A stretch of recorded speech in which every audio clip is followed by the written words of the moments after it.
चीन की विस्तारवादी नीति को मात देने के लिए भारत भी सटीक रणनीति और प्रभावी कूटनीति के साथ आगे बढ़ रहा है, जिसकी बानगी भारत, अमेरिका, जापान और ऑस्ट्रेलिया की बढ़ती दोस्ती के तौर पर देखने को मिलती है।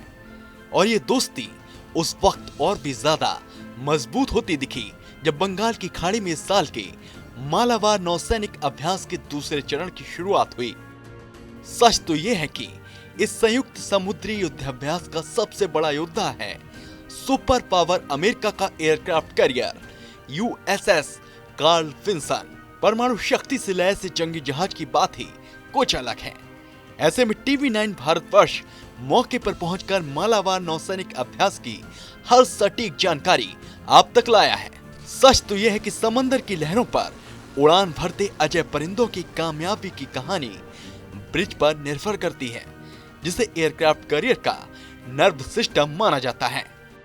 मैं इस समय ब्रिज में खड़ा हूं। ब्रिज वो जगह होती है जिसको नर्व सिस्टम भी कहा जाता है एयरक्राफ्ट कैरियर का। अगर आप देखें वो इसलिए क्योंकि एक एटीसी के तौर पर काम करता है। अभी अगर आप सामने देख रहे हो तो सारे फाइटर एयरक्राफ्ट जो हैं वो यहीं पर खड़े हैं। और अगर आप देखें तो इसमें F-18, F-35 जैसे फाइटर एयरक्राफ्ट के साथ साथ इनके जो अर्ली वार्निंग सिस्टम्स हैं जो या फिर जो एयरक्राफ्ट हैं वो भी हैं। और इसके अलावा सबसे इंपॉर्टेंट जो लगातार हेलीकॉप्टर्स का जो लगातार मिशन चलता रहता है वो भी यहीं से चलता रहता है। अगर आप देखें तो ये आपको नजर आएगा, डेक है। डेक को लगातार मॉनिटर यानी लैंडिंग, टेक ऑफ सब कुछ यहीं से मॉनिटर किया जाता है। आप इसको आसान शब्दों में एटीसी भी कह सकते हैं, यानी यहीं से सारी चीजें मेंटेन होती है। और सबसे खास बात ये कि यहाँ पर अमेरिका में खासतौर पर जो इनके एयरक्राफ्ट कैरियर है उन पर ना सिर्फ पुरुष बल्कि महिलाएं भी एक साथ काम करती हैं। इनके खासतौर पर अमेरिका में जो ना सिर्फ आर्मी में, एयरफोर्स में, बल्कि ऐसे एयरक्राफ्ट कैरियर पे महिलाओं की भी हिस्सेदारी बराबर की होती है। अगर आप देखें तो अभी ये इंडो पैसिफिक या कह सकते हैं बे ऑफ बंगाल में है।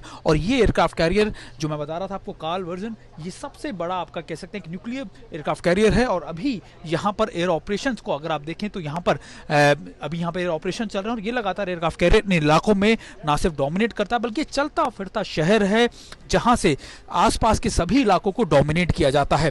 इसकी सबसे खास बात यह है कि इस एयरक्राफ्ट कैरियर से यानी इस ब्रिज से इसके सारे ऑपरेशंस को मॉनिटर किया जाता है, देखा जाता है कि आखिरकार कौन सा एयरक्राफ्ट कब आया है, कब जाएगा, कब लैंड किया है। और युद्धाभ्यास का सबसे बड़ा आकर्षण का केंद्र है वायुवीर यानी कि फाइटर जेट, जो जब आसमान में गरजते हैं तो दुश्मन थर्रा उठते हैं।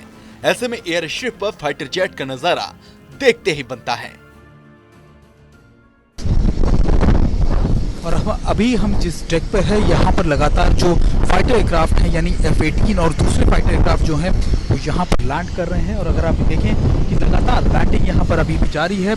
अभी करीबन 6 से 7 जो फाइटर एयरक्राफ्ट की जो सॉर्टीज थी वो लगातार यहाँ से टेक ऑफ किया था। और अभी वो अपने मिशन को पूरा करने के बाद यहाँ पर आ रही है। अगर आप थोड़ा सा उधर देखें तो थोड़ी देर में जो फाइटर एयरक्राफ्ट है वो लैंड करेगा कुछ ही सेकेंडों में। और इम्पॉर्टेंट ये है कि इन एयर स्ट्रिप्स पे खासतौर पर जो डेक पर बहुत जगह कम होती है तो बहुत कम जगह में इनको लैंड करना होता है। और लैंड करने के बाद इनको आगे अपने अपने हैंगर्स में भेज दिया जाता है, यानी इनको लगातार वहाँ पे भेज दिया जाता है। और थोड़ी देर में यहाँ पर एक और फाइटर एयरक्राफ्ट जो है वो लैंड करेगा। मैं आपको यही बताने की कोशिश कर रहा था कि ये कुछ ऐसे फाइटर एयरक्राफ्ट हैं या फिर ऐसे सबसे बड़े जो आप कह सकते हैं एयरक्राफ्ट कैरियर हैं जो अमेरिका लगातार दशकों तक लगातार लेकर घूमता रहता है। और ये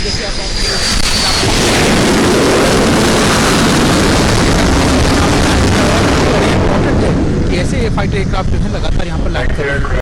भारत, अमेरिका, जापान और ऑस्ट्रेलिया का एक साथ आना दुनिया के लिए एक बड़ा संदेश है।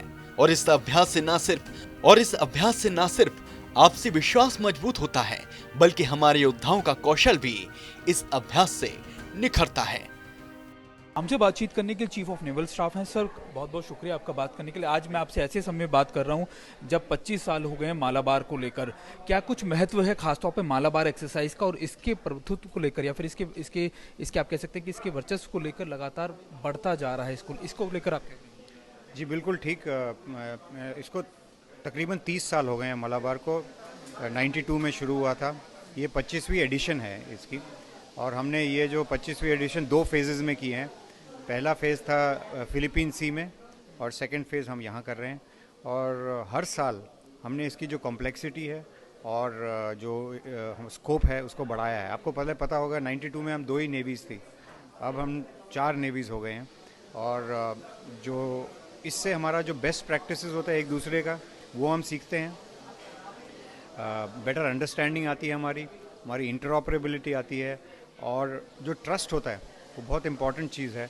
और जो ट्रस्ट उसको सर्च नहीं कर सकते, जब कोई प्रॉब्लम होगा उस टाइम ट्रस्ट नहीं बिल्ड कर सकते, ट्रस्ट इस टाइम बिल्ड करना है, और ये ट्रस्ट कंपोनेंट बहुत महत्वपूर्ण कंपोनेंट है, और ये हर मलाबार के साथ बढ़ता जा रहा है। जहां चीन विस्तारवाद के सहारे आगे बढ़ने के लिए किसी भी हद से गुजरने को तैयार है, तो दूसरी ओर भारत है जो शांति में विश्वास रखता है।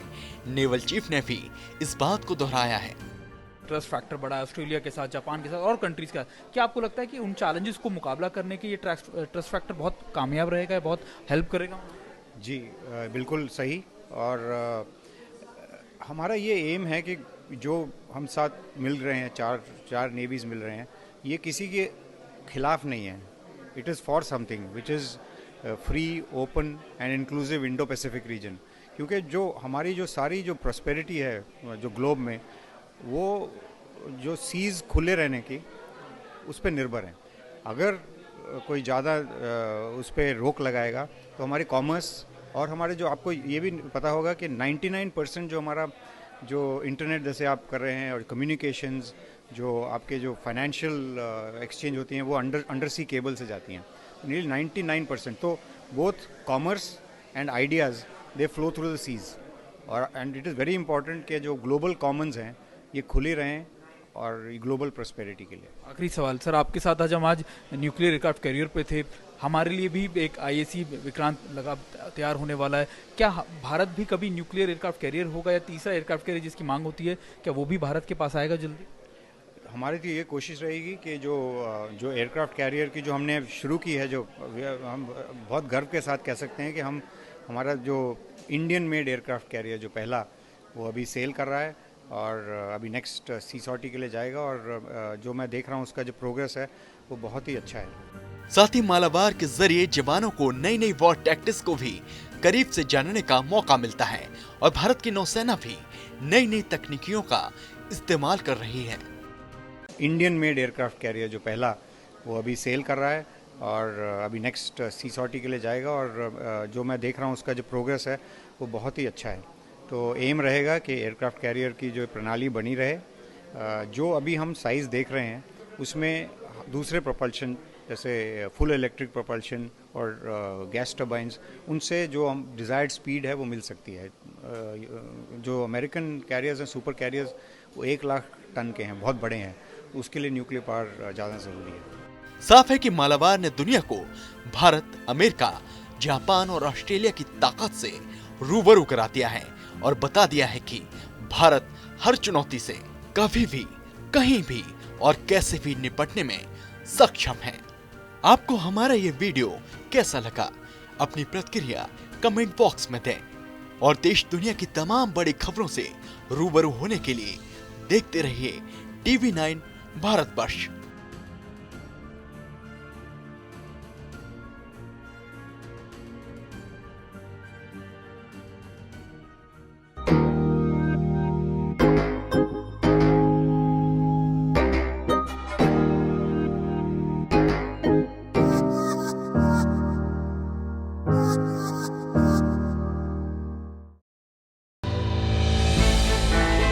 हमने की गलती फिर एक बार, कोरोना ने किया दोबारा प्रहार। मास्क, 2 गज दूरी, करें अपनी सुरक्षा खुद। कोरोना टीका हम सबको लगाना है, मिलकर साथ समझदारी से कोरोना को हराना है।